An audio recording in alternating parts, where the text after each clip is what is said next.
ఆంధ్రప్రదేశ్లో క్రిస్టియన్ మత స్థాపనే జగన్మోహన్ రెడ్డి లక్ష్యం. ఎస్, ఇవాల్టి ఎర్ర జర్నలిజంలో ఇదే మన టాపిక్.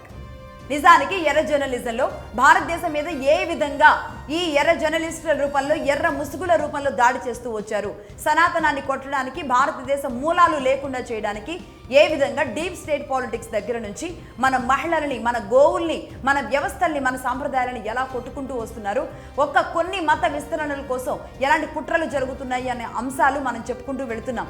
ప్రతి శుక్రవారం 7 గంటలకు ఎర్ర జర్నలిజంలో భాగంగా 24వ ఎపిసోడ్కి ప్రస్తుతానికి మనం చేరుకోవడం జరిగింది. ఇందులో భాగంగా నిజానికి ఆంధ్రప్రదేశ్ అంశం మాకు తెలిసినప్పటికీ కూడా దీనిని చివరి అంశంగా పెడదాము అనుకున్నాం. కానీ జరుగుతున్న పరిస్థితులు, పరిణామాలు, ఈ కులాల గొడవలు చూస్తుంటే నిజాలు బయటకు చెప్పక తప్పడం లేదు. ఏ మత స్థాపన కోసం జగన్మోహన్ రెడ్డి గారు నడుం బిగించారో దాని గురించి చెప్పక తప్పడం లేదు. నిజానికి జగన్మోహన్ రెడ్డి గారి పార్టీ మొన్న 11 సీట్లకు మాత్రమే పరిమితమైంది. ఓడిపోయిన పార్టీ, 11 సీట్లకు మాత్రమే పరిమితమైన పార్టీ, మేబీ 40% వరకు ఓట్ బ్యాంక్ ఉన్నప్పటికీ కూడా సీట్ల విషయంలో అత్యంత దారుణంగా పడిపోయిన పార్టీని బూచిగా చూపిస్తూ మీడియా సంస్థలను నడుపుకోవడమో లేదంటే రాజకీయాలు నడుపుకోవడమో నిజానికి సమంజసం కాదు. నిజానికి ఆ స్థాయిలో ఓటమి పాలైన ఒక పార్టీని పదే బూచిగా చూపిస్తూ మనుగడ సాగించడం అనేది సమంజసం కాదు.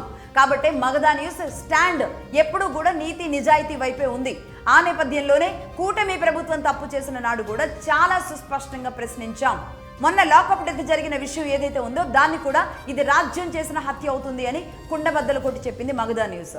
ఆ ధైర్యంతోనే ఇప్పుడు కూడా చెబుతున్నాం, ఆంధ్రప్రదేశ్లో, ఉమ్మడి ఆంధ్రప్రదేశ్ దగ్గర నుంచి ఈనాటి సపరేట్ అయిన ఆంధ్రప్రదేశ్ వరకు జగన్మోహన్ రెడ్డి గారు, ఆయన తండ్రి గారు వైఎస్ రాజశేఖర్ రెడ్డి గారు, ఆనాడు కాంగ్రెస్ పార్టీ అండగా ఆయన కుటుంబం, ఈనాడు వైఎస్ఆర్సీపీ పార్టీ అండగా ఇక్కడ జగన్మోహన్ రెడ్డి గారు, వీరి కుటుంబ లక్ష్యం ఒకటే, క్రిస్టియన్ మత స్థాపన ఆంధ్రప్రదేశ్లో జరగాలి.